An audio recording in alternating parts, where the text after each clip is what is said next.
back, everybody, to another episode of Porch Talk. This episode is sponsored by Cantrell Holdings, LLC, Equipment Rentals. If you live in Southwest Virginia, Southern West Virginia, or Eastern Kentucky and find yourself looking for equipment rental, give Cantrell Holdings Equipment Rentals a call at 276-596-3078. With excavators, backhoe loaders, and jackhammers available, Cantrell Holdings Equipment Rentals has equipment for any job, big or small. Be sure to give their Facebook page a like and follow to learn more about their equipment rental options, including their operator services. Also, we have Wyatt pole holders. If you have fishing poles that you would like to display safely on the wall or just need a way to get them off the floor, Wyatt pole holders has what you need. Sold on Etsy, he has a nice selection of fishing racks to fit your needs. Pine, oak, and poplar are just some of the wood used to craft these beautiful racks. Engravings are also available upon request. So, guys, we are back again with another Boys Join the Porch. This is episode 8 of our series. Right now, we got with us John Ward making another appearance, and Thomas Burniston back again. And at some point, we might have Rusty hop on here. If he does, we'll just throw him in and let him get going. So I thought, guys, we might start off with the college football playoff. Big news right now. It's coming up, I think, Monday, which sucks, by the way. I kind of think it's a Saturday thing, but I get the whole New Year's. But, working Monday and Tuesday, I don't know how much I'll get to watch. I think I'll probably watch a little bit of the first one, but that's probably about it. I still think that Monday after the Super Bowl should be a national holiday, and I think we might as well add this too. Yeah, I completely agree. I already took off the Monday after the Super Bowl just in case. Wow. I didn't want I didn't want that to be an issue. But anyway, so the last time we did this, we stirred up a lot of controversy. So we well, I had said that Michigan was probably going to win by 2 touchdowns, or it wasn't going to be that close of a game against Alabama. And I think we all predicted Michigan, if I remember right. And then Rusty had made the comments about Florida State being petty and so forth. So those 2 videos ended up, between both of them, getting, I think, like 30,000 plus views and a lot of mean and hateful comments. So evidently we're crackheads, and I don't know, there's many other things that were said. I mean, half the comments were from one of our best friends. So. Yeah, I know. He just gassing them up. Me and Jamar was talking about it the other day, and we're both still getting notifications from that. And it's been weeks upon weeks ago. And, negative news or negative attention, I guess, is still attention. I mean, it works. But, yeah, Alabama fans they're ruthless. And I like Bama. I predicted Bama to win the SEC. Did you say toothless? Did you say toothless? I said ruthless. Don't. No, they're gonna show up to my house. Don't start that now. I'm doubling down. Let's not do that. Well, I guess we can go ahead and hop into that matchup. I know that me and Thomas, we had talked about it a little bit, but we didn't have you on for that episode, John. So I want to go ahead and throw it to you. What do you think about the Alabama and Michigan matchup? Well, I want to tell the people down in Alabama, I had no part in that. So I'm a Southerner. We're in Virginia. You should be able to tell by at least 2/3 of our accents that we're Southerners. Or something, anyways. But I think Alabama has a good chance at winning that game. I think it's going to be a close one. I would be shocked if either team won by double digits. So I would lean Alabama. I think they're an underdog by 1.5. I'll take Bama 24-20. And I think that would be a heck of a game if it ends up being close. I think Rusty had shared something in our group today talking about how this is one of the best matchups maybe ever in the college football playoff. Probably in particular the first round, I'd say it is maybe the best matchup. And, speaking on this game a little bit, so Michigan, I didn't know this, but they played in the first Rose Bowl in 1902. I thought that was pretty neat. But since then, they've made a few appearances. Alabama, though, has been in more Rose Bowls than 12 schools combined in the Big Ten Pac-12. So they've been there quite a bit. They've been in big games quite a bit. I think this year, with this Alabama team, and I think we all can agree, Milroe is probably the big, I ain't gonna say question mark, but he's the key X factor. How he goes in that game is how Alabama will go. Michigan hasn't played against that many scrambling quarterbacks this year. I think they played against 2, and I can't even remember their name. They wasn't as effective as what Milroe is. But not only can he run, he can also throw the deep ball. And on pass plays of at least 30 yards or more, he's in the top 10 in the country. And I didn't know that until I was doing my research today. Burton is one of his big receivers. So it's going to be interesting to see how Michigan's secondary in particular contains him running the ball, but also the deep ball.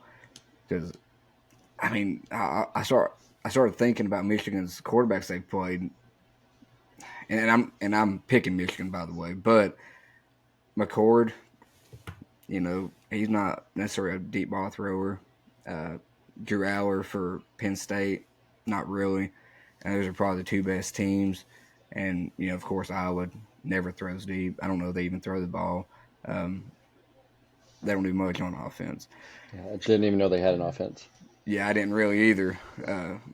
Although I am picking them to beat Tennessee this week, but that's completely different topic. But I think Michigan's O-line is a big question mark, only because they did lose that senior he was pretty dang good. But, I think that's still their strength because they're going to run the ball. But I think it is a question to see how they're going to do against Alabama's defensive front. For me, though, and I had already made the comment that I think they're going to win by 2 touchdowns. So I'm not going to back out of it now, especially with all the hate going on. I'm gonna have Michigan winning. I think I'm gonna have Michigan winning 32 to Alabama's 14, which is more than 2 touchdowns. But that's what I'm gonna go with. Wow. Thomas, what's your thoughts on it now? I know we're only like a week or 2 removed, but has the Alabama base got to you yet? Make you change your mind any? What's the worst loss that's ever happened in college football? Because that's what I think is going to happen to Alabama. No, I'm just kidding. It's going to be like TCU and Georgia last year. No, I would like to say I think Milroe deserves a lot of credit for how far he's come, and because there was a time it's hard to imagine the way he's played the last several weeks. That there was a time that he was like getting benched and they were talking about playing the other quarterbacks for the rest of the season, and then he ended up in the Heisman conversation, I feel like. So but yeah, I think people don't fear Bama like they used to. Because usually, I don't know, last several years, less recently, I think every college football playoff, it was like nobody wanted to see Bama. Everybody was scared to death of them, and I think they're losing that a little bit. And I think Michigan's just very talented. I think Milroe has been really good of late, but I think he just hasn't played Michigan's defense, and I don't know. I'm still sticking with Michigan. I'll say a little bit closer than you, probably.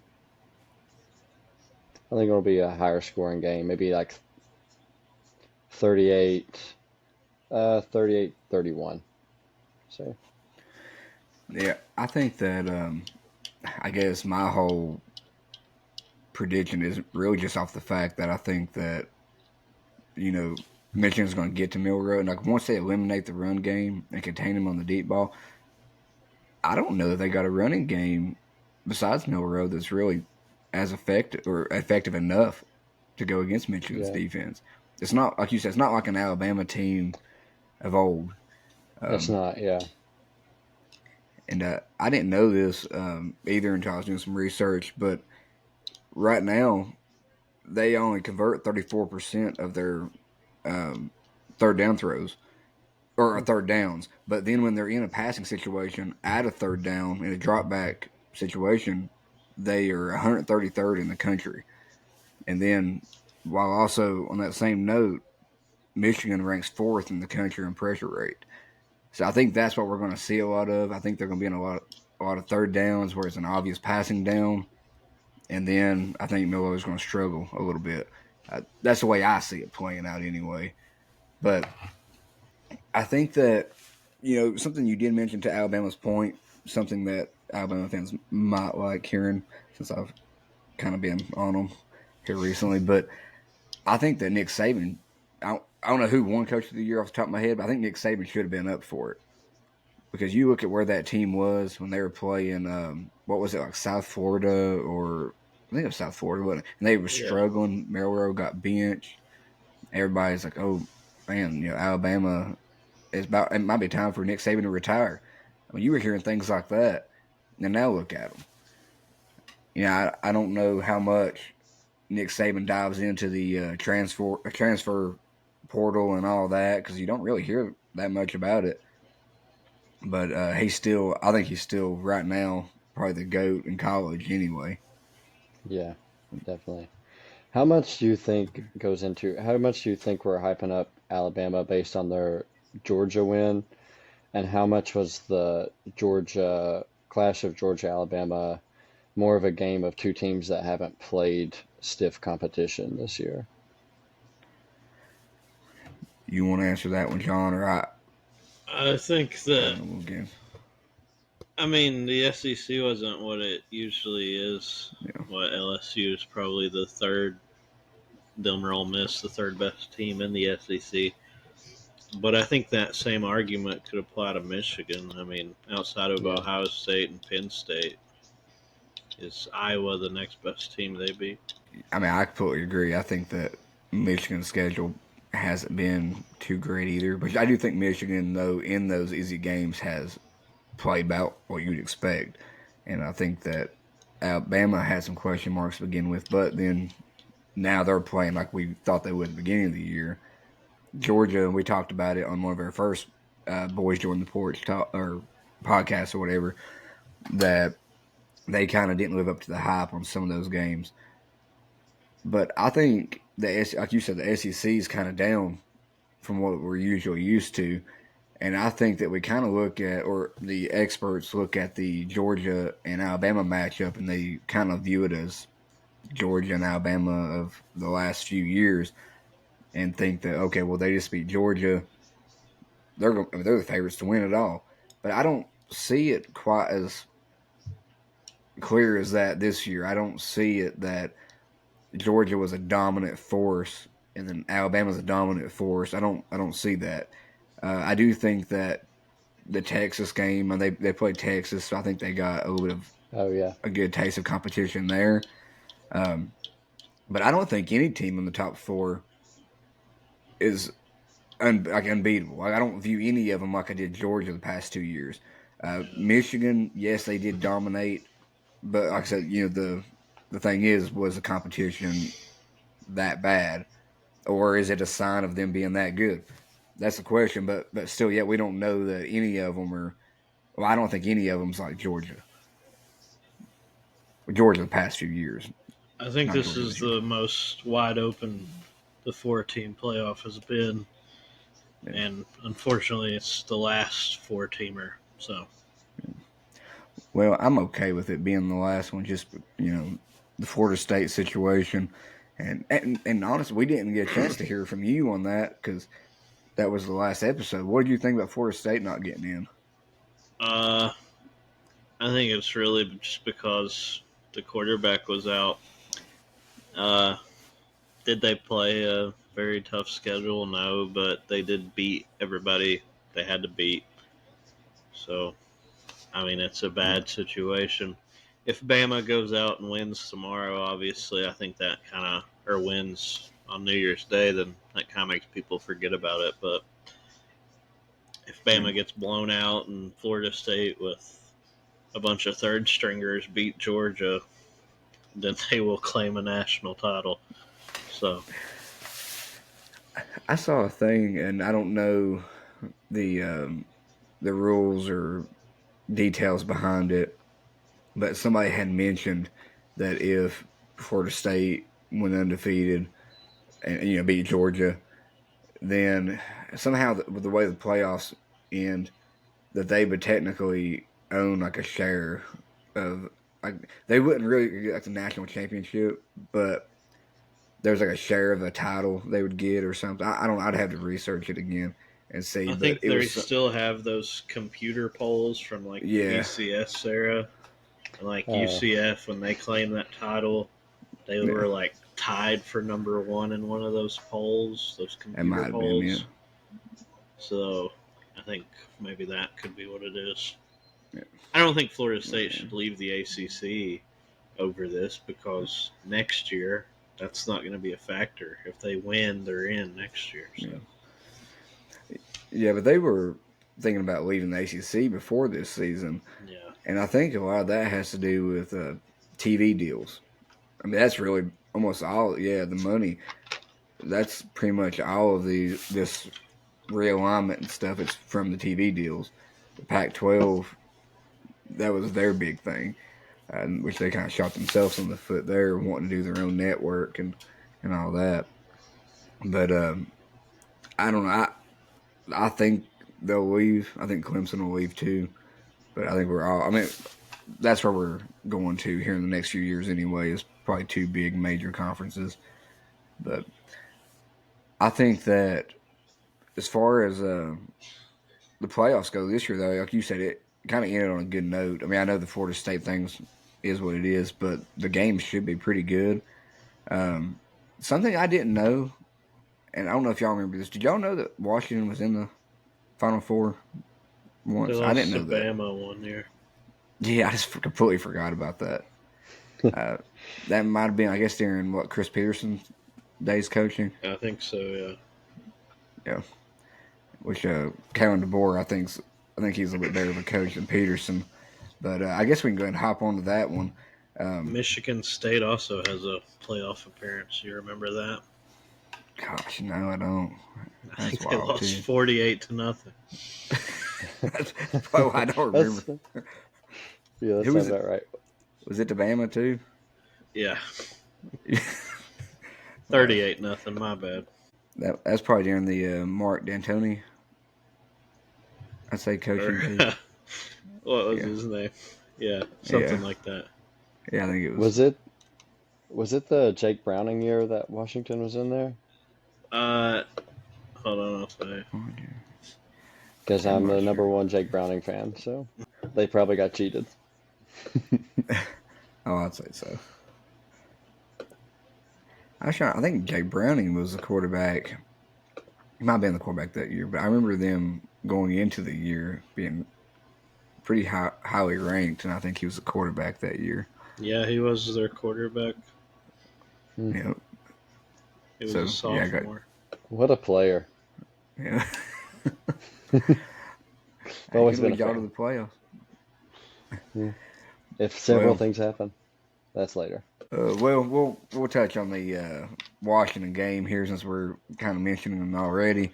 They'll play Texas in this game, and we already mentioned, Washington played Alabama in 2016, but Texas make their first college football playoff appearance, and they're coming off their first Big 12 championship since 2000. It's the second year at Washington. They're 13-0, but right now they got a 20-game winning streak going on. So that's very impressive. I think that DeBoer, probably one of the best coaches in college football right now.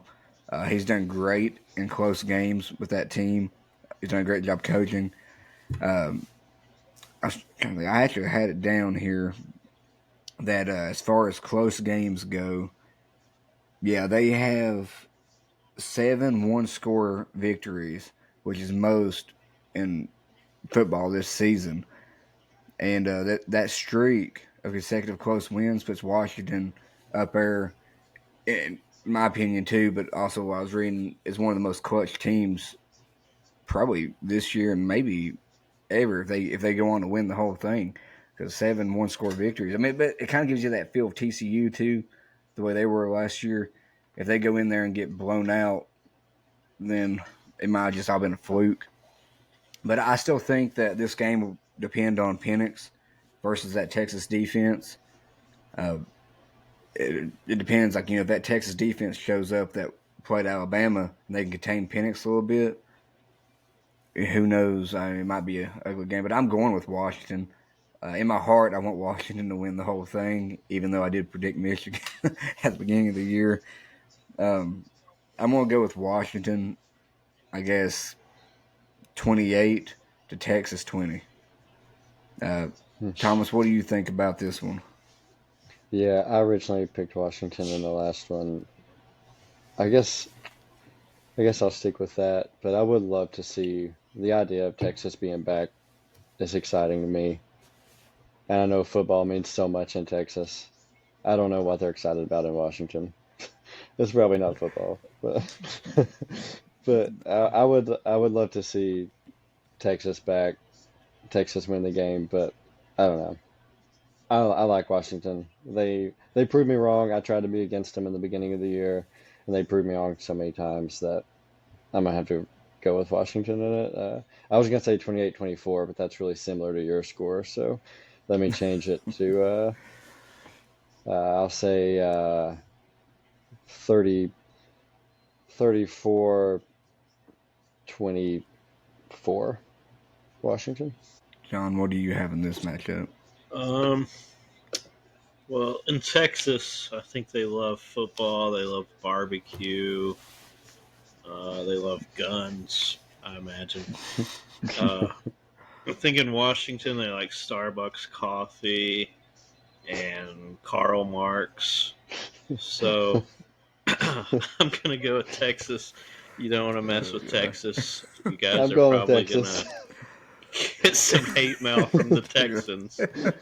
You got to remember the Alamo. I'm going to go. I think this is going to be a really high scoring game. I think this will be the most exciting game. I think you got a defensive flavor in the Rose Bowl. Then in the Sugar Bowl, the nightcap, I think Texas wins 38-30. That'd be a, yeah. I think Washington does Yeah. have the best quarterback left, though, so that's got to count for something. Yeah. Even Yeah. if they do like the Communist Manifesto up in Seattle. I think when Ewers is like on, I think he could be one of the better ones. But there's times this year that you just don't know.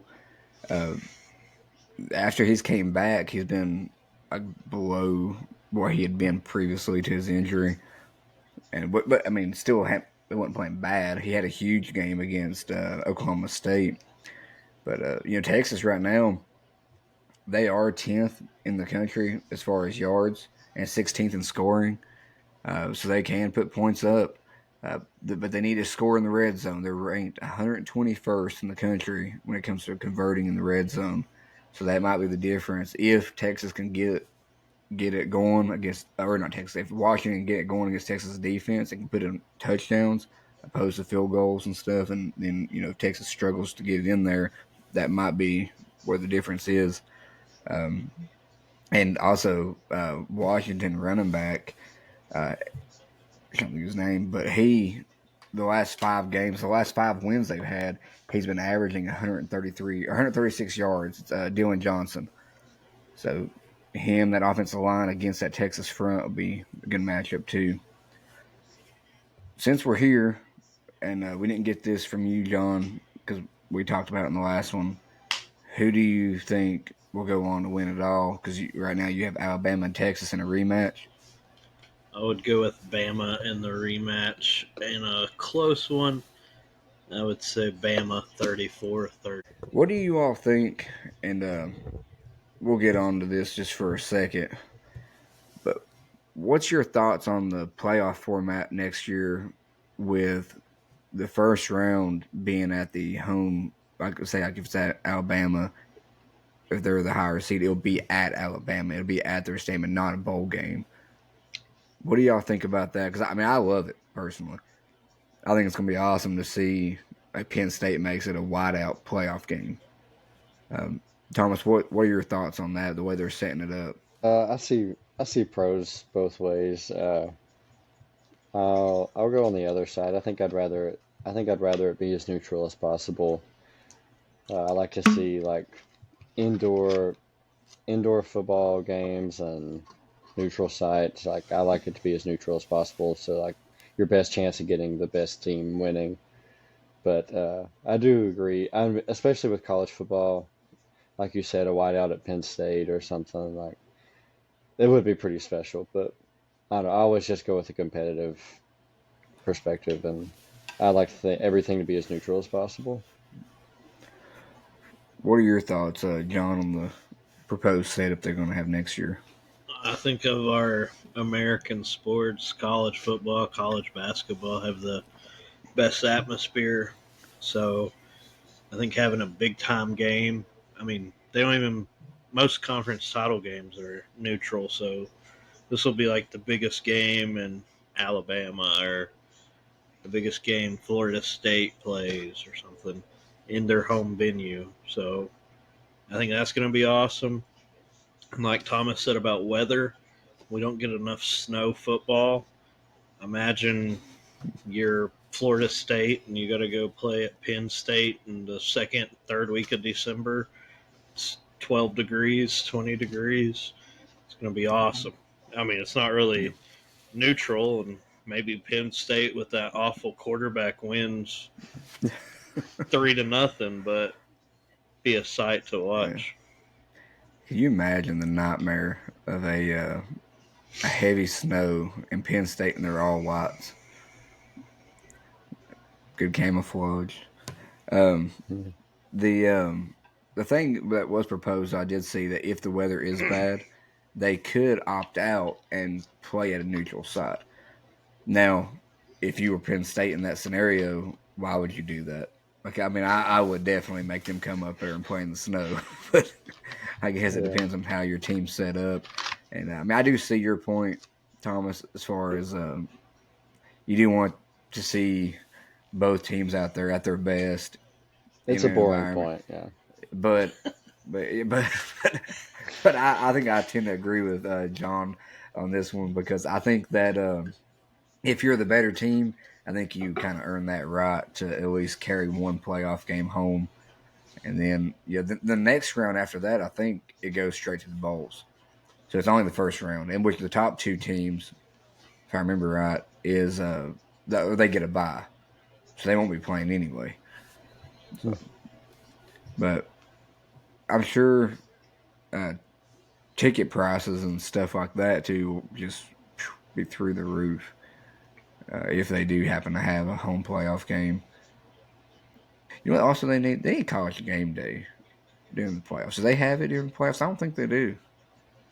I think it's just I don't broadcasted think by the so. ABC, NBC, whatever.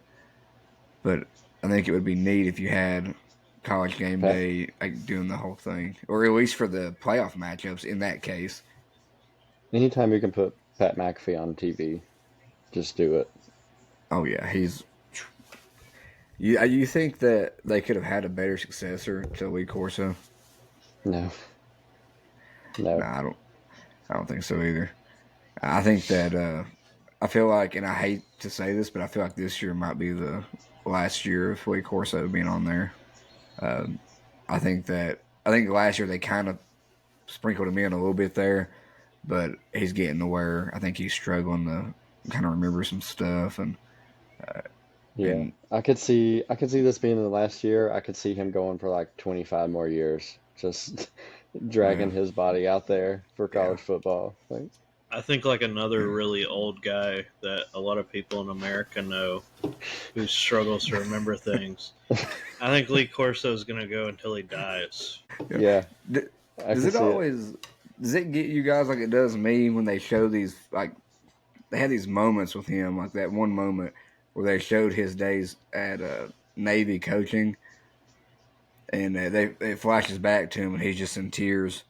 And then there's another moment when I think he was talking to Kirk Herbstreit about something, and he was crying on air again. My childhood was getting up and watching him, and I was always so excited to see the headgear, like the headgear picks. And now they still do it because it's like it's his thing and it's college game day. But I kind of wonder if they're going to keep doing that after he quits doing it, or after he quits being on college game day. I think where him and Herb Street are so close. I mean, they've worked together, like you said, our basically entire life. I bet Herb Street will like take it on to honor him, and he'll do the headgear. That would be cool. I don't know if he'd be able to pull it off quite Oh, I like. mean, it won't be the same, Yeah. and it might be like a Yeah, 1 year thing, but I think he will do it. yeah, But that yeah, Yeah, would I think whenever you maybe see him 1 year. cry, it's like seeing a grandpa or something cry. Like it just hurts your heart, bothers you a yeah. little Yeah. bit. Yeah, I think maybe 1 year of Herb Street doing it would be good. Other than that, I think they should just like kind of let it go with him. Yeah. I will say that I don't think he'll do it, but if Pat McAfee did do it, I think he would do an excellent job. I mean, he's gonna do great at whatever he does. Yeah. Yeah.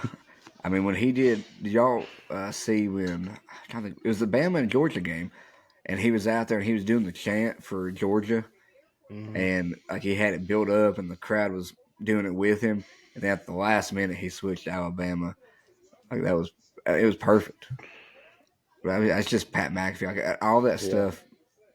Like I would have to sit there and write that down, and like really like rehearse that, but it just comes natural for him.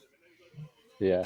I think he's bringing like the best out of the other guys too, like Kirk Herbstreit, especially when they're doing like the kids trying to kick a field goal Mm-hmm. for the money. Like Yeah. Kirk Herbstreit's so mean to those kids now, Oh and yeah, like I yeah, Yeah. and like I feel like he never would have done that like in years past, yeah, but like I think McAfee's just like bringing it out in everybody, you know? yeah. Well, and I think to that same point, it's not just like Herb Street. It's like it's other. I mean, it's people that get on Pat McAfee's show. We're seeing another side of them that we've never seen before. Right. Like it's more of a. I mean, it's a kind of a side behind the curtain. We get to see their humor and kind of their. I don't want to say they're not all like dropping like cuss words and stuff left and right, but they are a little bit more unprofessional when they're on that show.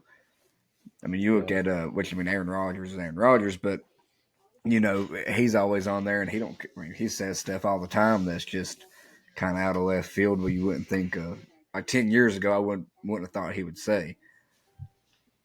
But I mean, his show is probably his show is so good that they allow him to get on there and cuss and to do the Yeah. things that he does for a reason. I mean, honestly, it Even probably saved ESPN. even Saban has fun on there. Yeah, which is wild to me. He's on there all the time. Yeah. Yeah. That just blows my mind. He's probably recruiting through the show. He knows some young kids are watching it. Yeah. I I'm honestly hip. think that's what I think a lot of the coaches that get on there they do that. I think it looks good. It's the equivalent of when Harbaugh went out in like the Allen Iverson jersey with his khaki pants. Like, I don't think I saw that. yeah, that was way back when he first started at Michigan, but he was Yeah, like look trying it to up. recruit. Yeah. Oh, you can look it up. I think that let's see. That's I can exactly have what I said, was it? Yeah. Harbaugh with AI jersey. Yeah. Looks like he's at like Disney World or something. I can't picture him in anything but a polo. He just Yeah. looks like I think a he typical he dad prob trying to be cool with the kids. yeah, he probably wore, I can't remember, but he probably wore like some kind of like quarter zip or button up under it. Yeah, he's got a long sleeve, like white shirt on under it. Okay. Here you go. Well, I got it. Y'all see it on there? I don't know.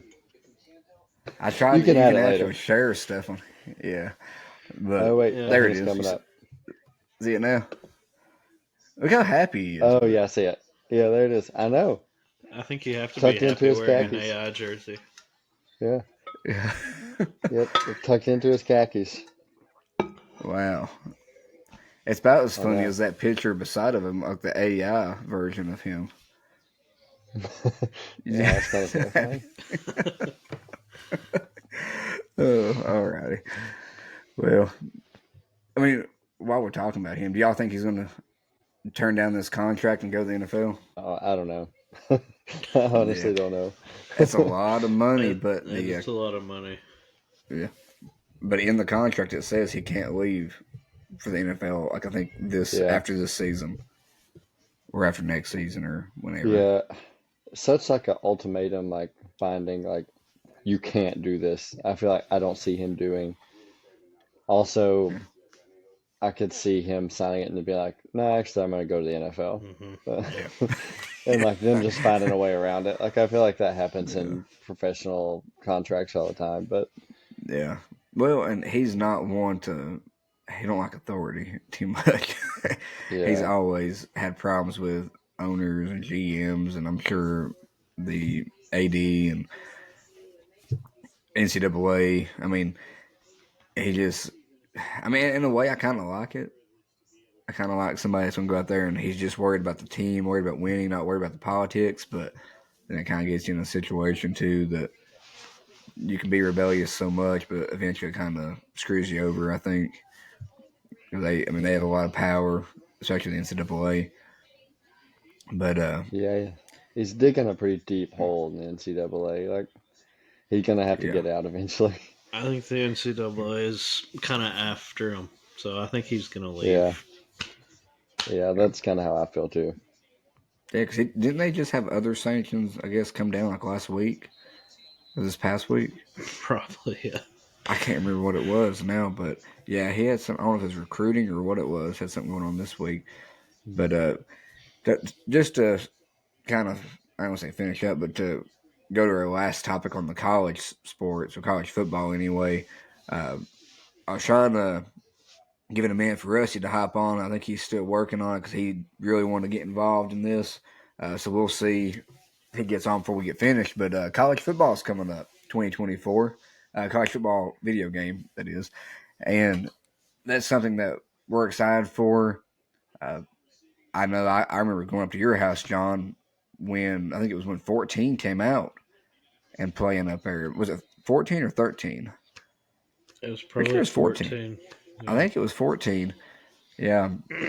And I think one of the games we had up there, it was a game of like 10 interceptions. Or you remember It that? was Michael, my brother, who didn't Yeah. play football games, and Yeah. Rusty, who was supposed to be an expert. Yeah. I was I thinking about remember that that. earlier, I forgot about that. I and remember that. I feel like You, Michael yeah. won the game. I think so. I swear it was I think like he did. it might have been It like close took to 20 turnovers in the game. I Yeah, don't it remember. probably took about 2 hours to finish. Yeah. Well, it's been that long since we've had a college football game. Uh, and I know that Rusty, he keeps up with it probably more than anybody. He gets all the latest news. So if he gets on here before we get finished with it, we'll let him hop on here and share everything that he knows. But just wishes that we have for this game. Um, myself, I think that one thing that I want in this game, probably more than anything, and it might not even be that important to the actual function of the game because it's really nothing to do with the gameplay. I want all the presentation. I want all the entrances that you have in college football. I want the old ones, the Boomer Sooner and all of that. Hey, here comes Rusty right now. Let's see if we get him on here. Just in time. Oh gosh, look at that jersey. He looks like You Ryan hear us? Day. That's it. Huh? He does look like Ryan Day, don't he? Ryan Day, come on now. Yeah.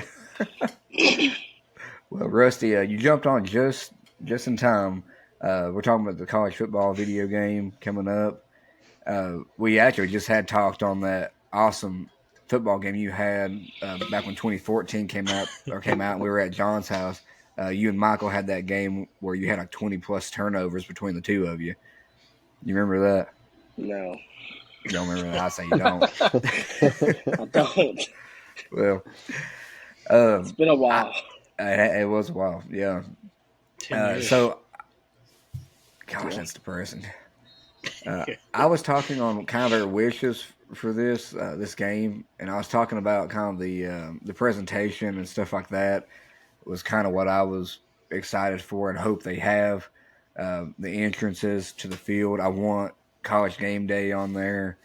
I want, heck, I even want them to, like, I want, like, I think it was '06, it might have been a little bit later, but when you actually had to take the test, you remember that? And if Yeah, you didn't PS2, pass the PlayStation test, 2. yeah, if you didn't pass the test, you ended up on academic probation. And Mm-hmm. I mean, I want all of that. Um, so since you're on here, give us some of your wishes and maybe some of the stuff that's being talked about right now with the video game. Yeah, I've I've kept up with it quite a bit.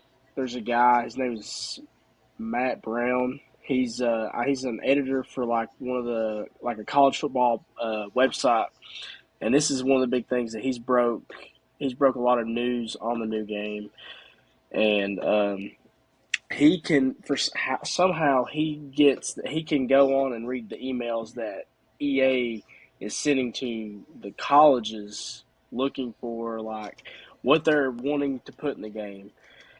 And one of the big things is like sights and sounds is one thing that they're looking to do big for the next game or whatever. And so I'm hoping the presentation for the stadiums and stuff, that's going to be something they really go into detail with. But as far as like presentation with who's commentating and whatnot, I expect it to be kind of bare bones. Maybe like Kirk Herbstreit and a couple of, like the guys that you see on game day. I don't know if Pat McAfee will show up in the game or not, but I do think it'll be your basic, at least this year with it being the first game back. But I'd like to see the guys from Fox. I'd like to see them bring in the ESPN package, the Fox package, the CBS package. I'd like to see them all do that because I know they can because EA had it in the last NCAA basketball game. You had the ESPN broadcast, you had the CBS whenever tournament time. You could play the March Madness that was in the game, so they can do it, and I'd like to see that. Yeah, and I don't know why my thought kind of shot to.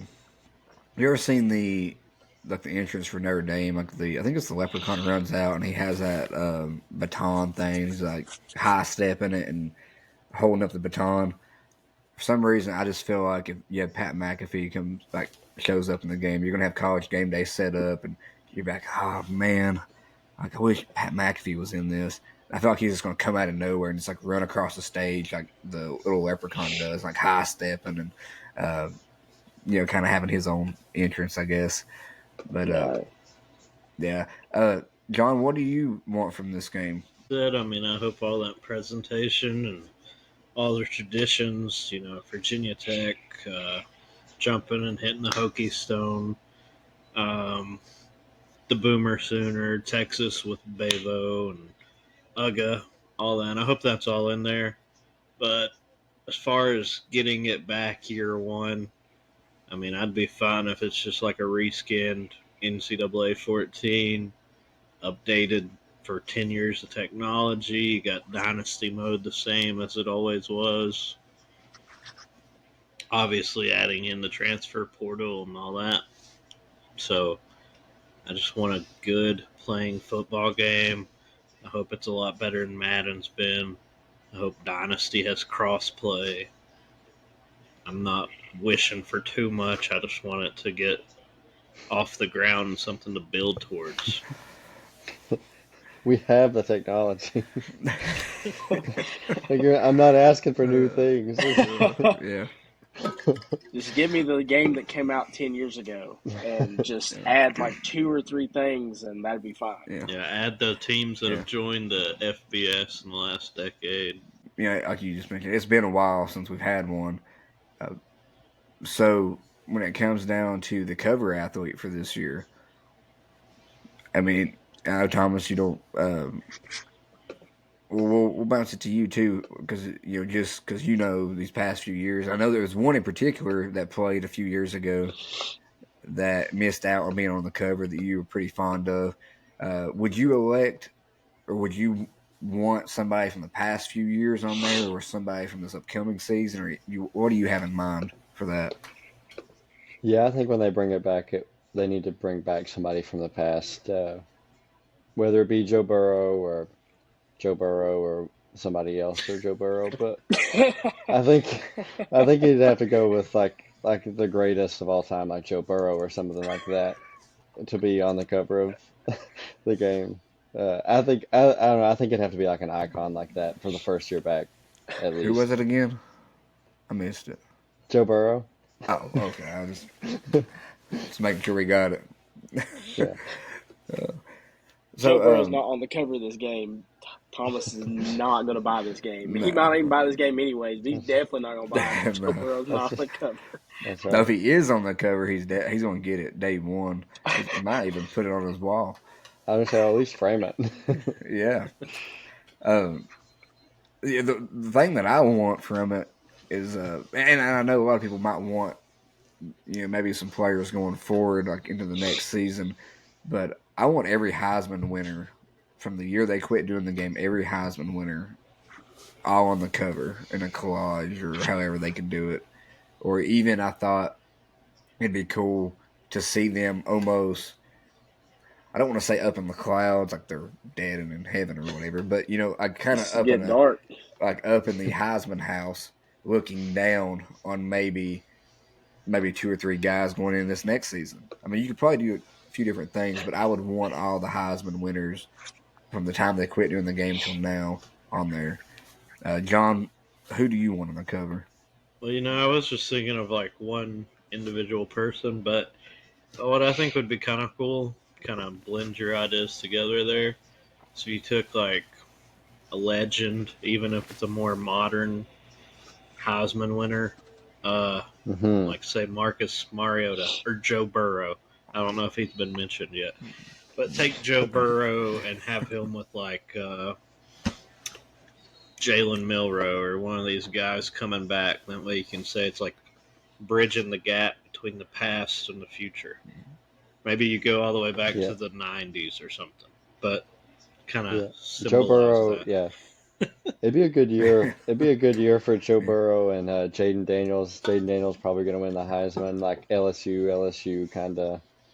Yeah, I don't know, like passing the torch kind of.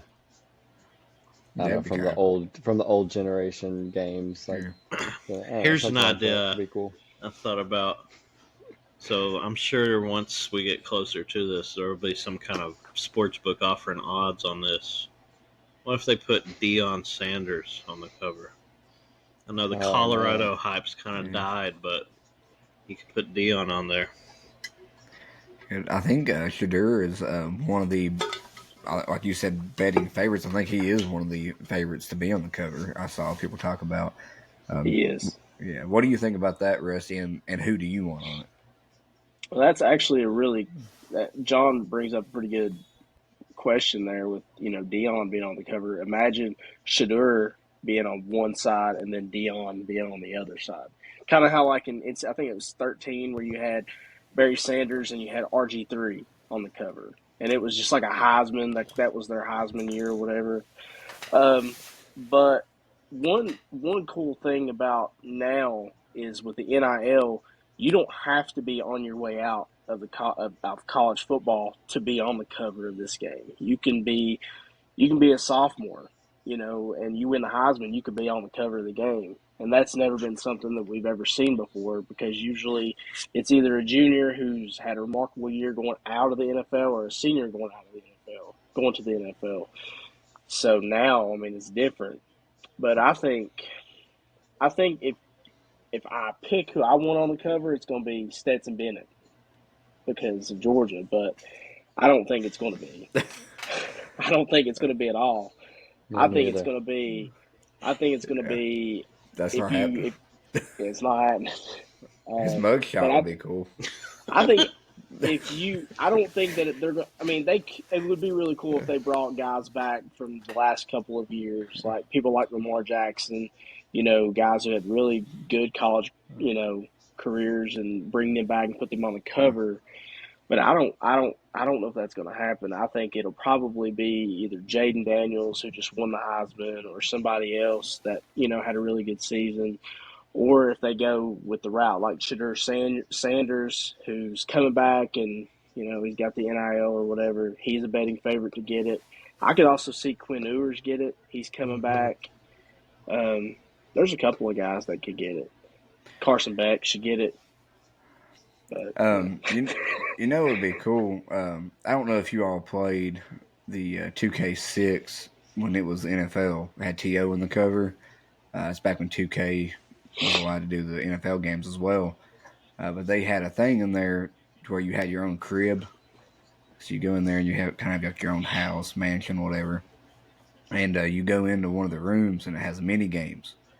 I think it would be cool to have like mini games you can go in there and play. Like you could have one of like Stetson Bennett running to people's houses and see how many houses you can get to before the cops get called. I think that'd be pretty neat. I think it'd be neat to have like the foosball because in the game you get to in the 2K you get to play against created teams like Steve O like is coaching one of them or owns one of them, and he has his like preference on his all Madden team, and it'd be cool to do that and play against maybe past figures, and it might be like you're playing against Urban Meyer, and if you beat him, you unlock the Florida team that had Tim Tebow and all them on it. Aaron That'd be kind of neat. Hernandez. yeah. I was one of them. So I didn't get a chance, and we talked about this before we got on this next segment we're going to do. So did y'all get a chance to think of a team, create a team? Yeah, So I got one. You got one? You got one, Rusty? I do now. I just thought of one. Okay. Well, we'll bounce to you first because I feel like I'm definitely behind on this one. It was like I'm gonna come up with it, but I, for whatever reason, didn't really sit down and think about it as much as I should. So, Rusty, if you was because one thing we liked about college football, one thing I like about all the sports games is kind of creating my own team and then going through a dynasty and trying to win the championship or whatever. So college football used to have created team. If they have created a team again, where would your team be located? What would your team name be? And what about your mascot? Location. I can't remember where I was going to put the location because I don't remember where Blue Mountain State was at. But that's where that's the name of the team would be Blue Mountain State. It'd be the Mountain Goats. That'd be pretty cool. I like that. I mean, you probably like the old games. You could download created teams. So I'm sure that'll be one of them. Yeah, which I had seen that they were bringing back. They may bring back the team builder thing where you go online and you like create your score or whatever on team builder. I wish they wouldn't do that. I wish it was like in the old games where you can, or even like 2K, like you go through my team and you can create your team. You can do all that, and then you can upload whatever logos and stuff like. I wish they would go that route instead of like me having to do it from a laptop or anything like that. So. Yeah, I agree with that. Thomas, if you was to create a team, where would it be with team name and then the mascot? You ready? Oh, yeah. I'm going to put my team in the town of Tony, Wisconsin. And our mascot's going to be the Hawks. We're going to be the Tony Hawks. That's awesome. Yes. Our mascot, all of our NIL money is just going to go to paying Tony Hawk to hang out, just to be around. And he's going to be our mascot. Every time we'll have a little like ramp in the end zone for him. Every time we score a touchdown, he drops in and does like a trick or something. That's awesome. Yeah, so we're going to be the Tony Hawks from Wisconsin. That's awesome. I mean, you can have the whole football stadium like surrounding the field, just nothing but like a big skate park.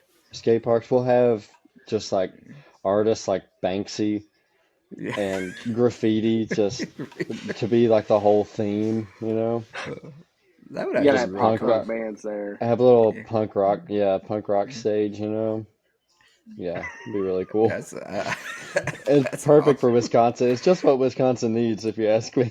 Yeah, I completely agree. That definitely beats jump around. Well, John, what do you have for your creative team? Well, I didn't go that exotic there, but my team would just be called Southwest Virginia State. They'd play their games in Hurley, I guess. Sounds like a prison. Yeah. Sounds like a prison. We'll play some of our games at Hurley and the rest at Red Onion. And the mascot. What's their names? The mascot's just the possums. Possums. Our colors, I just typed this up. Our colors are going to be black, Carolina blue, pink, and coal dust gray. And the mascot is going to be this large possum fellow, Paul the Possum. And he's always going to be smoking a cigarette. So did the possum name and with the location, did it have anything to do with George Jones? Because called the possum, wasn't there rumors that he had a house in Hurley? No, I was just trying to think about things that are not completely negative to associate with Southwest Virginia. Okay, a possum. And possums are great. Yeah, possum. I hate possums. Well, you're not invited to the scary. games. Well, okay. Except the ones at Red Onion.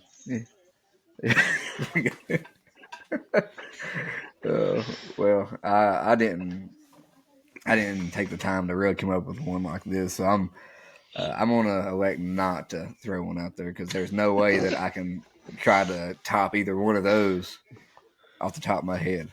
The Mean Machine. You could do the Mean Machine from the Longest Yard. Yeah. I mean, and they can play John's Prison. Well, we've already got the Tony Hawks booked for our big non-conference game. Okay. I always thought it'd be really cool to have like your like no matter what sport, whatever your field or stadium or arena is. I always thought it'd be cool to be called the Gallows. So some kind of mascot that goes with that, I think would be cool, like the Reapers or something. Like I always thought the Gallows just sounded like intimidating, you know. That does. I think that'd be a cool name. Have a stand where people were hung in the back of the end zone there. Oh my God. Well, we might get in trouble if we have a bunch of nooses hanging around. It would help with recruiting. Well, what about the Executioners? Would that be? I mean, yeah, that would work. Yeah, goes with the prison theme here. Yeah, we created a pretty dark college football league. You're probably building. We're probably building a good prison listening audience right now. You got a big electric chair right in the middle of the 50-yard line. What's that stuff called they make in the toilets with fermented fruit? What's that called? Oh yeah, like mash or hooch. That's all we serve at the concession stand. And Marlboro Reds. Laced with fentanyl sometimes. Sometimes. That's the golden ticket right there. Yeah. The field would be like the Green Mile or something. Pretty neat. Oh my gosh. Well, now we can top that. I was going to hop on from there, talking about the NFL a little bit. And I didn't really write down a particular topic, so I just figured we'd bounce around maybe some of the top topics that are going on right now. I don't know if it's the biggest news. I think it's the biggest news of this week so far. But Russell Wilson's going to be benched for the rest of the season. How do you guys feel about that? And how do you feel about Sean Payton after he has came back, kind of ruined his image a little bit? I know Ryan Clark was talking on there today, just talking about how much or how bad Sean looks with this whole situation and how he came in instead of kind of embracing Russell Wilson. It was more of like a dad to a son, like, hey, quit doing this, quit doing that. Which granted, Russell was struggling going into the year from last season, but was it the push he needed? Was it too much? Rusty, what do you think about the whole situation that's going on in Denver right now? I was actually thinking about this as I was trying to get Ella to sleep for some reason, I didn't even realize this was going to be a question that got brought up. I was just thinking, I was like, this would be a really good topic. And, the more that I look into this, and I also seen today that Russell Wilson came out and said that he wanted to stay in Denver and he wanted to win championships in Denver. And, if I remember correctly, Sean Payton really wasn't doing all, like, he had Drew Brees, of course, in New Orleans, but his last, 5 or 6 years, they had winning seasons, but they didn't really. If it wasn't for Drew Brees, they wouldn't have been where they got. Their offense was honestly what was getting them anywhere. The defense was terrible. But the more I sit back and I look at all the stuff that's came out, I wonder if I don't know if Russell Wilson is the answer for Denver, but I don't think Sean Payton is, the answer either. And the reason I say that is I think, and I don't want to take anything away from Sean Payton's success. I mean, he won a Super Bowl with New Orleans, and he's had some winning seasons. But if Drew Brees wasn't in that equation, then would Sean Payton even really be, who Sean Payton is? Would he have even gotten the looks that he got whenever he said he was coming back to the NFL? Because, I mean, he really wasn't, he wasn't doing that well. They weren't doing that well. Drew Brees was doing well. But, Drew Brees is Drew Brees. Yeah. So I wonder if he's hindering that team more than Russell Wilson, what Russell Wilson is at the moment. Yeah. Thomas, what are your thoughts on the situation going on? Yeah, I mostly just think it's a shame for everybody involved. Russell Wilson, Sean Payton, like 3 or 4 years ago, you ask anybody and they'd say like, yeah, they're probably going to be in the Hall of Fame. Like, and now I feel like that's pretty questionable. Uh, I don't know. It's just gone so poorly. There's talent. There was so much hype in the beginning. It's like they need like a whole cultural change, at this point. I think it's it blowing up so publicly and being such a disappointment. It's like everybody is kind of accepted that, like, oh, that's who we are now. Like, we lose, we let people down. Like I feel like everybody just needs to go. Like, everybody who was a part of the culture there, like the coach, the quarterback, like they just kind of need to start fresh. It's not working. And it really is a shame. I think there's talent. I mean, I don't think Sean Payton's a bad coach. I don't think Russ Wilson's a bad quarterback. Something just did not work there, and it crashed and burned terribly. Yeah, and I think that I don't know if the quarterback gets a lot of the blame. They always do. But there is way too much talent there Yeah. for them to be. I mean, they're actually not doing terrible. They're not meeting expectations though. John, what are your thoughts on this? I think the timing of it's kind of weird. I mean, they're not eliminated yet. It's unlikely they get in, but they could still finish 9-8, and who knows, maybe get into the playoffs. So you're kind of punting the season there. I think it's weird how much Sean Payton's like berated Wilson on the sidelines. Like, if Wilson was a young quarterback who was fresh out of college, 21, 22 years old, maybe that would be okay. But he's like 33. He's won a Super Bowl, same amount as Peyton, and he's getting yelled at like a college quarterback by Nick Saban. So it's just a bad look, like y'all have said. Obviously, they've got some kind of cultural problem out there. And if Russell Wilson wants to win a Super Bowl, wants to bring championships to Denver, he better be asking Jokic if he can be the 15th man on the Nuggets. So it ain't happening. No, it's not. I want to say that I don't want to sound like I was trying to make Sean Payton. I don't want to say that he's a bad coach, because I don't think he's a bad coach. I do think y'all are right on the money with the cultural issues. And then, John hit it again with, the way he's just berating, Wilson on the sidelines. Like, I don't see no point in that. Do you think it might be just a case of like trying to get Russell to get that killer instinct back? That he's like just berating him, wanting him to like open his mouth and like say, "Hey, coach, shut up!" I am, I'm Russell Wilson.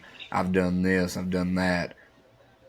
That's who I am. Like, you think it might be a little bit of that he's just pushing Wilson, so Wilson like gets back into that groove of where he was at Seattle. I mean, I might be wrong. I'm just. I think You haven't there's a really lot heard of anything. frustration. I think there's a lot of frustration because they're supposed to be a playoff team and they got blew out by 50 points to start the year. They kind of turned things around there, and now they're back 7-8, now the playoffs basically. So I think it's a lot of frustration. If you could show me a video of him doing the same thing to Drew Brees, then I would say, okay, that's how Peyton coaches. But I don't know that a video like that exists. Yeah, I can't imagine anybody being mean to Drew Brees. No. He's And I just a mean, nice even guy. the thing is, Drew Brees was always. I don't remember a season where Drew Brees really struggled. Honestly, and there were some years that he didn't really have anything, and there was a couple of years he didn't have anybody, Yeah. and that he never really struggled.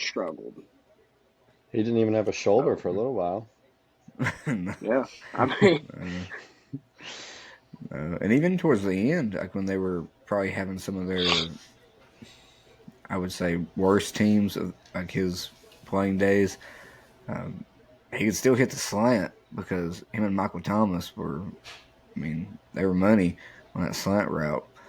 yeah, I'm not sure how much more than that, but no, I think there's a lot of stuff going on that we probably don't even know about there. But like John said, just a lot of frustration, and I would hate to be a Denver fan having to go through that, especially when your team has some talent there. So last week we got our butts kicked. The Ravens beat the Niners. Right now, the Ravens are starting to shape up like they might be, or I would say probably are the favorite right now to win it all. At least if you was to probably look at the betting odds. Big game this week though against the rest of your Miami Dolphins. What do you think about this game, and do you think that the Ravens are right now your Super Bowl favorite? my Super Bowl favorite is still, even though y'all lost, is still the 49ers. I mean, overall, yeah. I mean, they're still the best team. I mean, Purdy had a rough game last week, but I mean, you take the whole year. I mean, they just look better than everyone. Um, the Ravens look really good, and Lamar Jackson's playing crazy. We'll see. Um, I've not really watched a whole lot of the Ravens this year, just highlights and whatnot. Um, I hope we win, but we still got some injuries. I know Tyreek is questionable this week, even though he played last week. Waddle's out. Um, we still have, we're still running on a second and third string lineman core, so we're not really, strong on the line. Our defense has really played outstanding, you know, compared to what it did earlier in the year. Our defense is Fangio's completely, changed our defense. And of course, getting Ramsey back was a big thing for us. Um, I think it's going to be a low scoring game. I don't see us scoring a lot of points this week. I think it's going to be a lot like last week against the Cowboys. And we almost lost the Cowboys. I mean, we really did. I mean, it came down to us getting down there and getting that field goal. And we'll see. Hopefully, we win. I think we can win. I think we're good enough to win. Just injuries are they're killing us right now. So Yeah, and you mentioned the game that we had with the Ravens. I didn't know this while we were watching it because, of course, your team's playing, you're getting your butt kicked like that. You just think that, man, everything's going terrible. But we actually had more passing yards than they did. We had 308, they had 241. During that same game, we had more rushing yards than they did. We had 121, they had 102. We outgained them yardage wise, 429 to 343, and our average per play was almost a whole yard more than theirs. But turning the ball over 5 times, you're not going to be able to win like that. And I don't put the first one I put on Purdy. He had that read with Debo to score, but he had it as his second read. Took him a little bit too long, and Kyle Hamilton was able to pick that one off.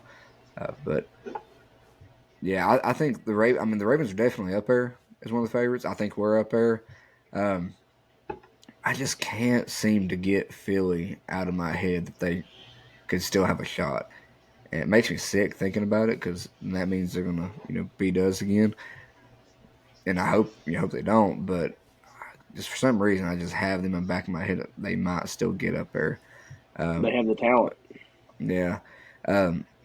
Thomas, who do you have as your favorite right now, and why is it the Bengals again? I was going to say it's the Bengals. I mean, if we can overcome the odds to make the playoffs, nothing's stopping us. Yeah. Explain to the people that puzzle right there. Yeah, so we need either the Colts or the Texans to lose this week, and then the other one to beat the other one in the last week because they play each other in the last week. So whichever one of them wants to win this week has to lose the next week, and then we would get in. Or if the Bills lost their last 2 games, Yeah, I we don't would think get that in. one's gonna happen. Fingers The crossed on that one. Bills are looking pretty good. Yeah, they're starting to come on now. Yeah, I think those are the 3 ways we can get in. They're not great odds. Uh, I would say my favorite. I don't know. It's so wide open. It gets more and more wide open every week. It seems like now.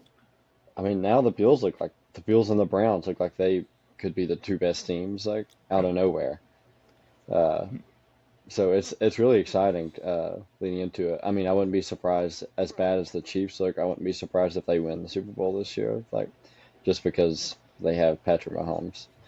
Like it's just so wide open. I think if I were to go with I think the most consistent, the most talent, like the strengths in the right places, I'd have to stick with the 49ers as the favorites, but it could go any direction.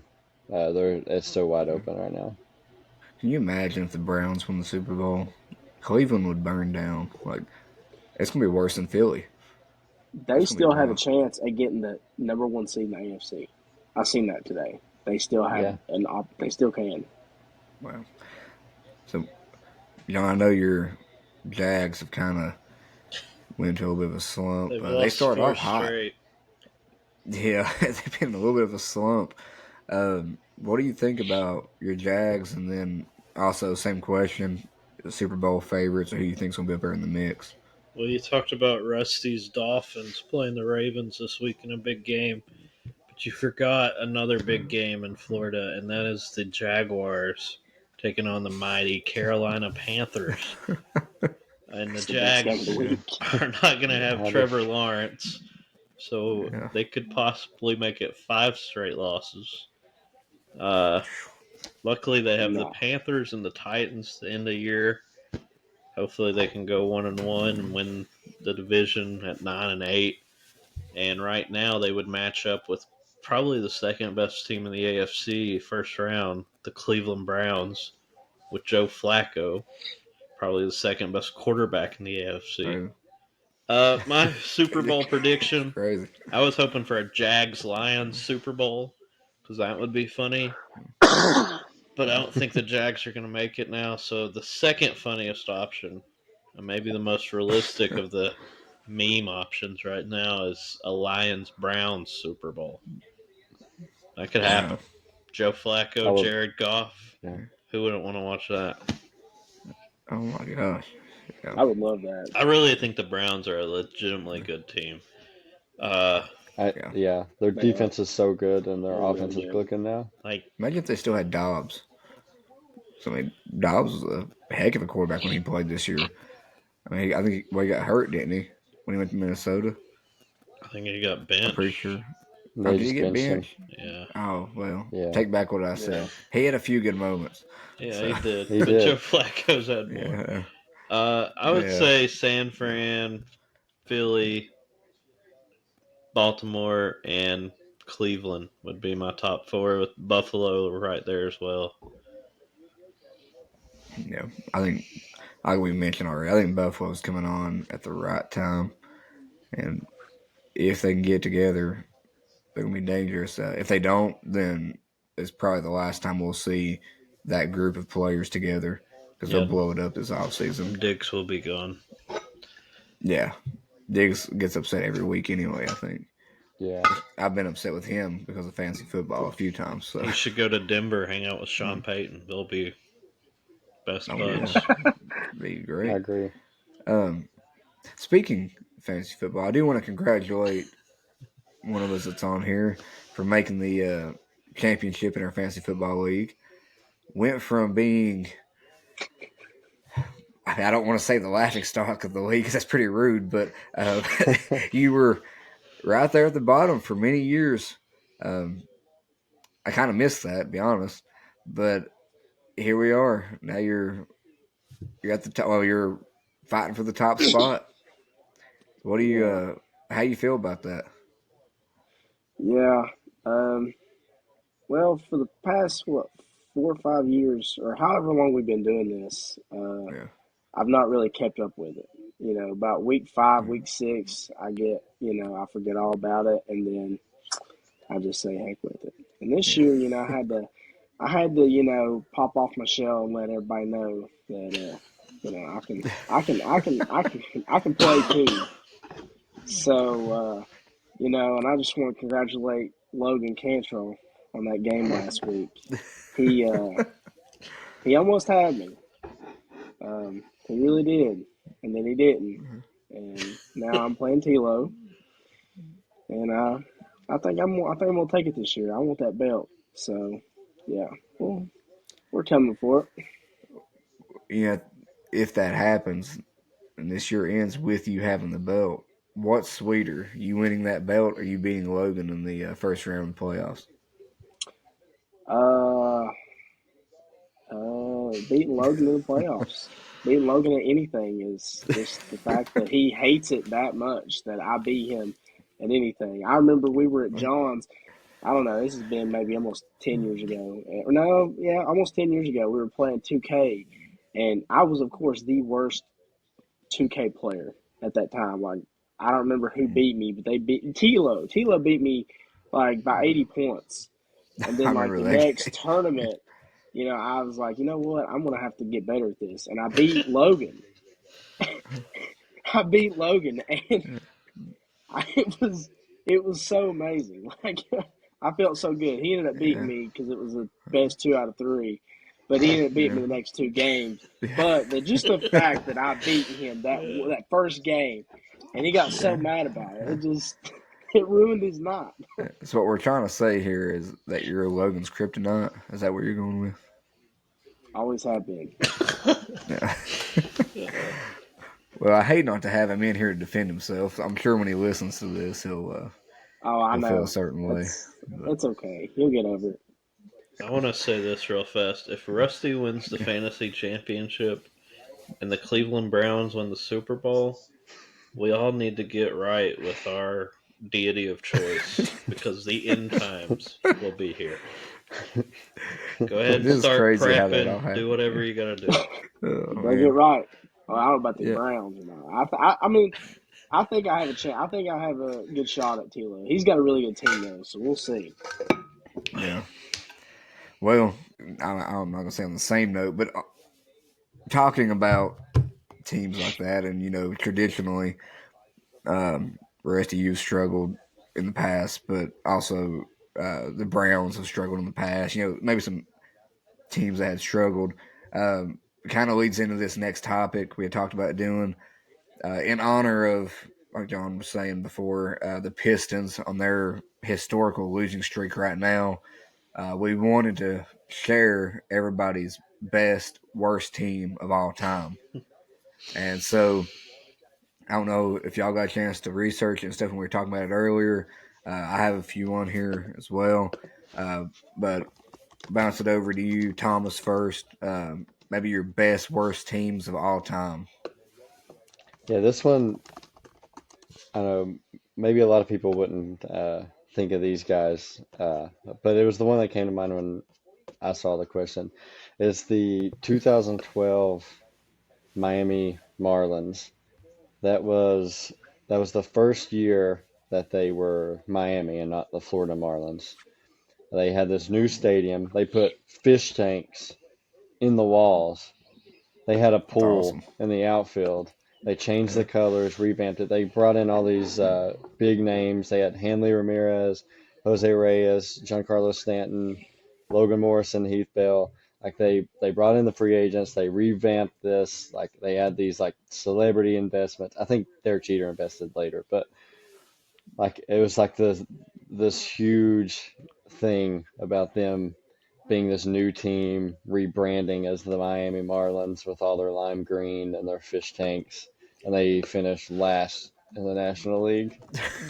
And It's a and it was lot of such work a in there.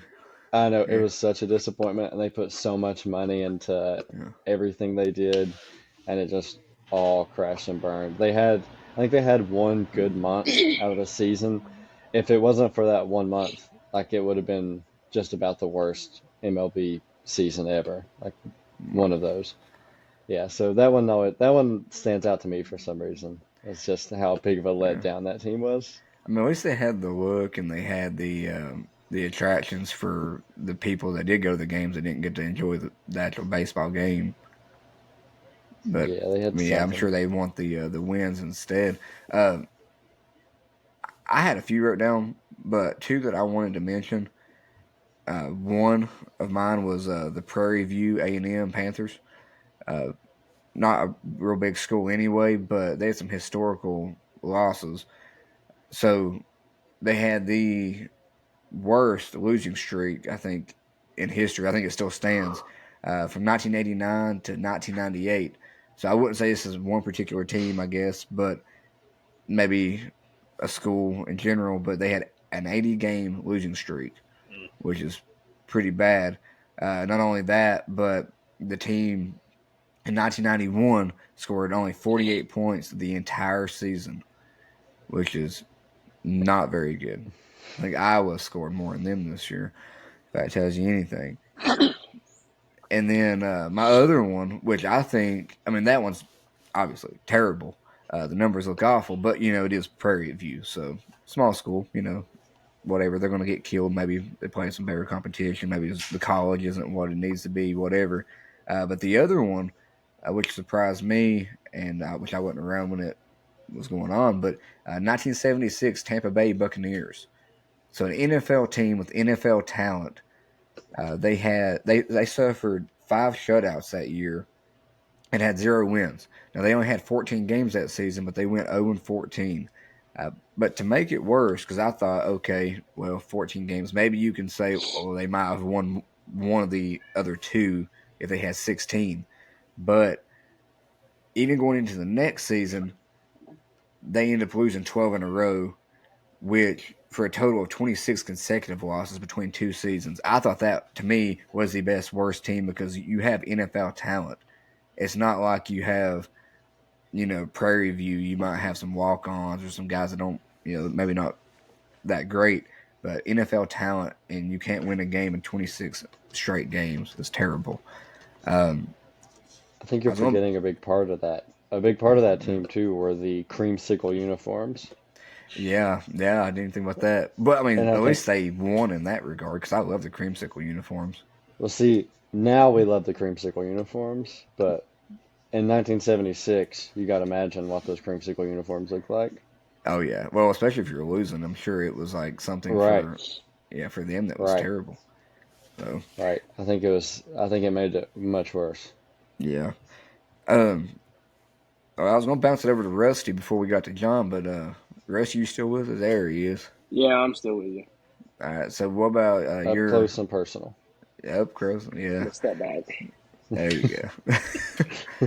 What's your best worst team?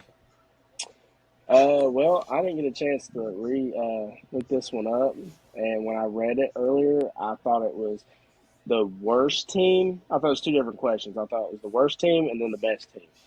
So, um, I'm just gonna say the worst team ever is the 2008 Detroit Lions, and the best team ever is probably the 1972 Miami Dolphins. and just because this is the only thing that came to mind, the best worst team ever in the history is the Flint, Michigan Tropics. With Will Ferrell was on that team, and Coffee Moon. Black, Jackie Moon was on that team. So that is the best worst team in the history. I thought you were going to go with the 2007 Dolphins. Well, I mean, they were really bad. It was between them and the Detroit Lions. And the Detroit Lions in 08 were the worst. They have to be the worst team ever of any sport. Maybe I'm wrong, but they're really bad. Well, John, tell him if he's wrong. What are some of your best worst teams? I'll give you two. One, this is one of the worst teams that plays in Charlotte. Not this year's Carolina Panthers, but the 7-59 walkout year Charlotte Bobcats. They were very bad. Yeah. And you talk about jerseys making it worse. No one ever has liked a Bobcats jersey. At least if they had stayed the Hornets and they had the cool teal and pinstripes. People buy Hornets jerseys still today for some reason. The other one, like you said, Cam, this is not just one team, but I'm not giving you a whole decade, just one guy's tenure. The Hugh Jackson Cleveland Browns. Somehow he was there for 2.5 years, and he won 3 games. 1-15, 0-16, 2-5-1. So not very good. But they've recovered because of the great Joe Flacco. Of all people. Well, we've been kind of going down memory lane, kind of a dark detour, I feel like, these sucky teams and stuff, but maybe more of a positive light. We're going to kind of bounce on some athletes that it could be any sport, but athletes in the past that we wish would have been drafted by other teams or been in different situations. Could be because they would be more successful in another situation, or it could be even that, man, I'd love to have had that person on my team, or however it may be. But athletes in different situations or different teams that they were on than what they were. Rusty, we'll go to you first. Maybe some athletes that you wish were on a different team. Well, number one, Tom Brady on the Miami Dolphins. We had 6 rounds to get this man, and we never once thought it was an idea, considering Dan Marino was not in the house at that time. Let's see. That's probably my only one. I didn't even think about it. I did not even think about that angle to take with that question. Well, Tom Brady. Thomas, because I have a few different points. I kind of were using different angles than that, but what do you have on this one, Thomas?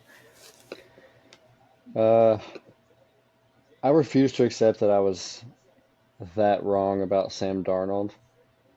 I feel like if he was drafted to a better situation, he would have been a good quarterback. I think he had the abilities and the brains, and I think the Jets just beat it out of him.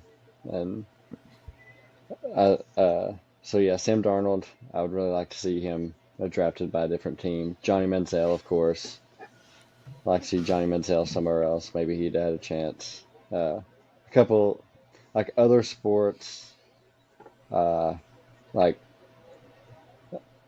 Greg Oden, he had injuries. I would have loved to seen him like Yeah. maybe if he went to a place he wouldn't have gotten hurt. But I guess that doesn't make sense. But I just wish his career turned out differently, you know. But yeah, those are some of my picks.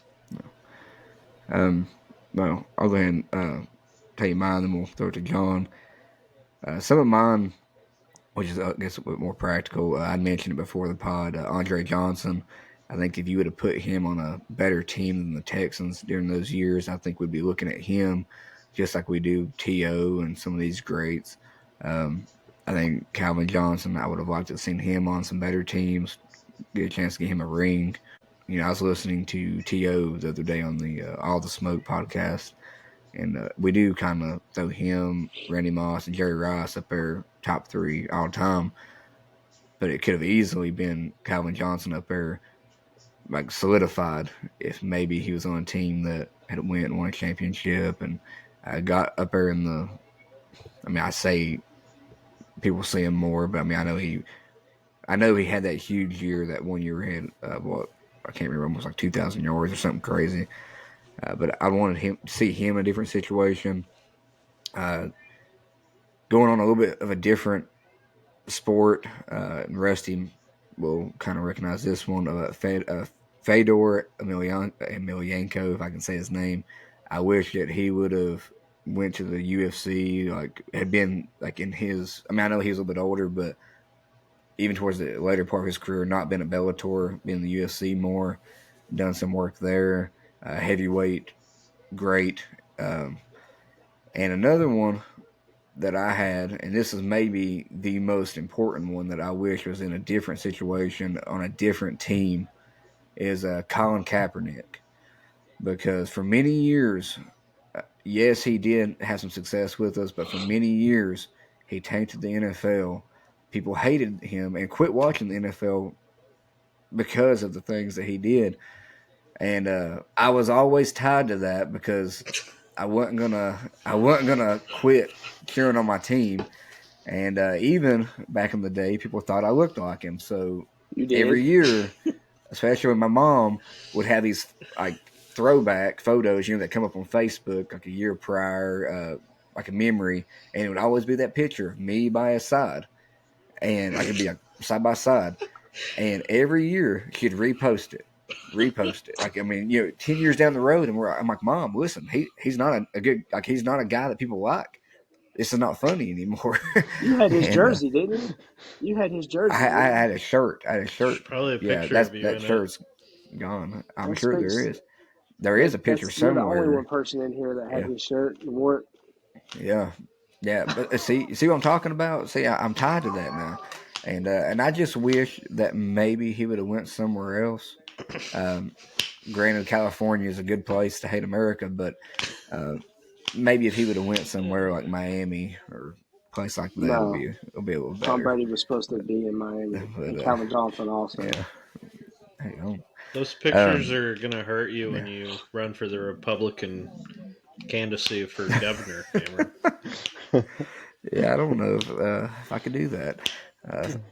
My stress can't. levels can't handle that. Not with that attitude, you can't. Not with No. those pictures, you can't. No. Well, John, what about you? Some athletes that you like to see in different places? One hypothetical here is Phillip Rivers. So Eli Manning didn't want to play for the Chargers. I feel like Rivers was a better quarterback than Eli. Could he have went to New York and won more than 2 Super Bowls? Maybe. And then a guy who I feel like just got drafted by the wrong team at the wrong time and maybe could have actually had a good career. It's Jabari Parker. I think had he not went to the Bucks a year after Giannis was drafted, so he kind of was overshadowed. Giannis wasn't great in year 1, but as he progressed, it became clear he was a generational talent. If Jabari went anywhere else in that draft, like Philly or Boston at 6, I think he could have became a pretty good player. Maybe not an all-star, but he probably at least be in the league right now. No, I think that's a good one. It's completely random, but I thought of it now that you mentioned Jabari Parker. Jabari and Anthony Bennett, Zion Williams, and maybe I'm just assessing this wrong because I don't watch. I mean, I do watch NBA, but not as closely as what you two do in particular, John and Thomas. But those guys just seem like guys that have the mold to be great with the size, the talent, the versatility. But it was like maybe their, I don't want to say work ethic, because maybe Jabari, maybe not as much, but it seemed like their weight and stuff kind of affected them more than what you see with other players. Am I wrong in seeing that from the outside? Well, 2/3 of them went to Duke, so maybe they need to lay off the food down at Duke. That could be it. I think Jabari could have been like a lesser version of what Tatum became had he went to the right spot. Yeah, and he battled injuries, didn't he? Yeah. Didn't he get pretty injured early on? Yeah. And you mentioned some of those guys. Derek Williams is one that stands out to me that I refuse to accept I was that wrong on. Like, I thought it was crazy to draft Kyrie Irving over him. I thought the same thing about Beasley and Derrick Rose. Uh-oh, we lost Rusty. I thought You okay? Beasley's problem wasn't Just fell was down. probably other things, though. I don't think it was food. Maybe food after the fact. Yeah. Maybe. Yeah. I like another one that I had thought of too that I would have liked to have seen in a different situation would have been JP Tokodo. I would have liked to have seen him instead of going to the NBA. I would have liked to have seen him go to the Globetrotters and have a positive impact there with his athleticism. And that way, the question of whether or not he could have made it in the NBA would still be unanswered. And I wouldn't look like such a an idiot in that whole scenario. So I would have liked to have seen LeBron play in the NHL instead of the NBA, so I would never have to hear about him. Yeah, that'd be a good one too. I like that. He'd fit right in Canada. Oh yeah. Well, he doesn't like America. I didn't even think about this whenever you asked, Cameron, but in 2006 when Saban came to Miami, one of the reasons, and I had just seen him say this in an interview, one of the reasons why he wanted to leave Miami after winning like one or two games in 2006, after like 13, 14 games, was because he didn't get the trade for Drew Brees that he thought he was going to get. So imagine if we would have got Drew Brees. Now, Tom Brady was never going to happen, but we almost got Drew Brees from the Chargers at that time. So that would have been cool. Yeah, he probably would have been trash. No, he wouldn't have been like the other 40 quarterbacks that we went through. Yeah. I want to throw one more out there, and that's Mike Trout. I like to see Mike Trout drafted by a different team. Red Sox, maybe? Sure. Any team. But, yeah. I mean, it's like maybe the greatest talent that we've ever seen. Like, one of just so crazy talented at every aspect and just breaking records and winning like 20 games a year. I mean, the Angels had him and Ohtani, and I don't think they played a playoff game together. I feel like it's like having LeBron and Kobe, and you like are a lottery team. Like, we just couldn't get it, guys. Like two of the probably 25 greatest players ever in a 100-year-old sport, and we just couldn't figure it out. I saw this hypothetical today. It was a Bears fan. The Bears fan said, if we get the top two picks, let's draft Caleb Williams, draft Drake May, and keep Justin Fields. I said, dang it, we're going to find our franchise quarterback. So I thought that was kind of interesting. Do you think a 3 quarterback or 2 quarterback draft would be a good thing for the Bears, John? I think under that scenario, Justin Fields would be a wide receiver. Maybe Yeah. Caleb Williams too. Well, I seen that and I was like, I'm gonna bounce it to somebody. I thought that was an interesting one. I mean, I would get drafting those two, letting Fields walk, and having a competition and trading the other guy in like July, but that was silly. Yeah, yeah. Um.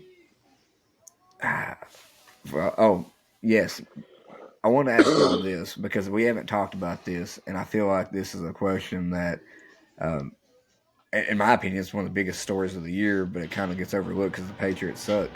But Bill Belichick, now that he's going to be leaving this year, I look back on his career. I feel like everybody has completely like wrote him off and almost tarnished his career at coaching because of the success that Brady had after the fact and the unfortunate seasons that the Patriots have had since then.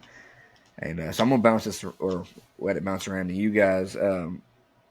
How do you view Bill Belichick after the fact? Are you kind of like with the media right now, kind of down on him, or do you think it just happened to be that they were going downhill anyway? Um, John, I'll bounce it to you, and while you answer this, I'm gonna go use the bathroom. I'll be right back. I still think Belichick is one of the greatest coaches ever. Uh, I think him and Brady needed each other to win at least the first three of those Super Bowls. Obviously, Brady went on to win another one in Tampa Bay with Bruce Arians, and Belichick's had Mac Jones, and now Bailey Zapp as his quarterbacks. But I still think he's one of the 3, 4, 5 greatest coaches ever, if not number one. Yeah, I agree. I think it's when you look at how long they were on top, like teams don't do that. Like good teams last like 5 years, and then they start to decline. Like they lasted like 20 years, and like it was inevitable for them to start going down a little bit. It does seem that like some of the Patriots' problems, like more other problems, seem to be coaching than you would expect. Like with the way their offense looks sometimes and scheming but yeah, I mean I still think he's a great coach. I think he'll do great things with the Chargers next year. You think he'll go? You think he'll coach again? I don't know. He doesn't seem like a guy that's gonna walk away from football. Yeah. Yeah. I mean, I'm kind of with you guys on that. I mean, he's definitely one of the greatest coaches ever, if not the greatest coach ever. But I kind of look at it like this: not all good things last forever, and I think it's just that time. You know, everything kind of eventually hits that downhill side, and that's where he's at. And I hate that for him to have so much success and be who he is for this to be his way out. I think that's a discredit to his career. I don't think this tarnishes his career. I just think it for him to have so much success and be such a figure as he is in football. You know, I as much as I hate the Patriots and I really should hate him, I think that I kind of do hate it for him that he had all the success and now it's all just kind of going, it's just going to pieces because of the last couple of years without Brady. So, I think, like Thomas said, they pretty much had two different dynasties. They won those first 3 and 4 years, then they didn't go to a Super Bowl. Well, they did. They didn't win another Super Bowl for 10 years. So the only two consistencies there were Brady and Belichick. And Brady's obviously the GOAT at his position, and Belichick probably deserves to be the GOAT for what he is. I think if you want to be mad at something, you'd be mad at Belichick, the GM, right now, not Belichick, the coach, because he also yeah. built that team and they're just not a talented team. That's a terrible team.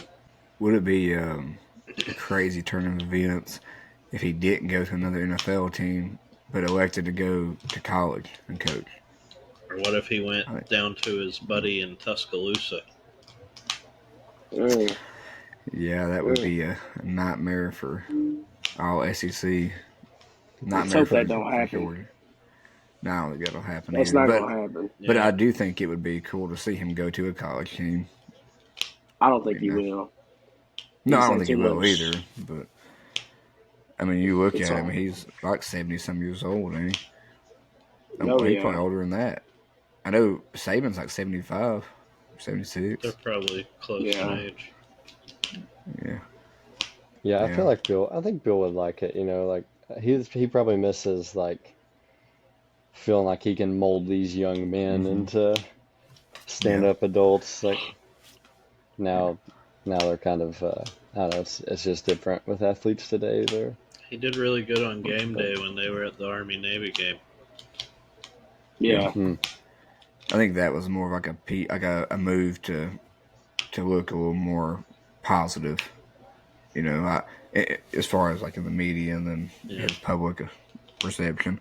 But I think kind of like what Tom was saying, I think he would enjoy just going back to the football side of it. But I also think that recruiting wise, he'd really enjoy that because he already likes to, like you said, be the GM, so he likes kind of picking what he wants on the team anyway, and to have a pool of kids throughout the country that you can kind of go and try to figure out who you want on the team for your scheme and stuff. I think he would enjoy that. If he needs he would have a heck of a recruiting pitch, that's for sure. If he needs a 5'5" slot receiver, I'm sure I've got some eligibility if he wants to recruit me. I can lie about my transcripts. Well, you can't now. We had to crop this out. Yeah, I can. I'll call up Jim Harbaugh.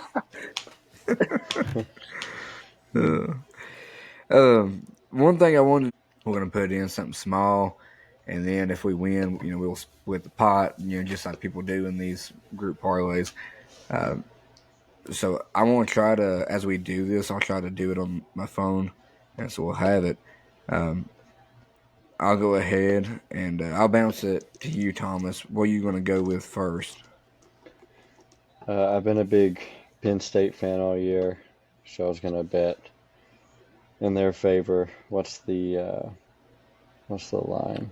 4.5. 4.5. Yeah, I'll take them. I'm going to take Penn State to cover against Ole Miss, even though I just watched a SEC team look a lot better against Ohio State. Yeah, I know it's starting to make me question that the battle of the conferences there, but I'm going to stick with Penn State and say they're going to cover. Alrighty, so you got Penn State by 4.5 for Thomas in the parlay. Rusty, what are you going with? I'm going to take the over on the Dogs game tomorrow. I think it was 44.5. I think it's still what it is. Yeah. Florida State, a lot of people are not playing from what I've read, and most of us are going to play. So I think we're going to dominate in spectacular fashion tomorrow. And we're going to show everyone who cried about the Florida State not getting into the, CFP, why they're not good enough to be in the CFP, and we should be. So, well, I kind of wanted to go college football, but I'm just going to go kind of with what my gut says, and I'm going to go with the spread on the Niners game. We're playing the Washington Commanders. Right now, we are still fighting for the 1 seed. We have the edge on it right now, but we do need to win these last 2 games to kind of push us there. The Commanders right now, I'm not sure who they're even going to have as the starting quarterback. They had Jacoby Brissett, but now he's having, I think, hamstring issues. So they had Howe, he's out. Brissett's probably going to be out. So they're down maybe to their 3rd string quarterback. and I don't even know who that is. Not only that, but they're also without their top two perimeter corners, and that's the spots that Debo and Ayuk, that's where they line up at. So uh, the starting safety, Percy Butler, um, he's also out for them. And the cornerback, more than likely, is going to be Tariq Castro Fields, and he's going to be guarding Debo or Ayuk, and he's not played a snap this whole year. So we need the game. We're probably eager to get back on the field after getting our butts whooped against Baltimore, and they're dealing with a lot of injuries and Chase Young revenge game too. So I feel comfortable with us minus 14. That's a big line, and typically I stay away from that. But given the injuries, given the situation, I'm going to roll with that. John, what are you going to throw on your leg on your parlay? Well, I don't really know which of these to pick, but I'll go with, since you're doing NFL, I'll do some NFL too. And I'll take Thomas's Bengals plus 6.5 Sunday at Kansas City.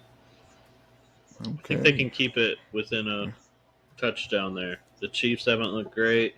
I know the Bengals, I feel like part of the reason why they're such an underdog there is because of how they looked against Pittsburgh last week, but Browning's been good in every game but that one. So that's a rivalry game. Pittsburgh got up for it. This is kind of a rivalry, but Kansas City's looked bad.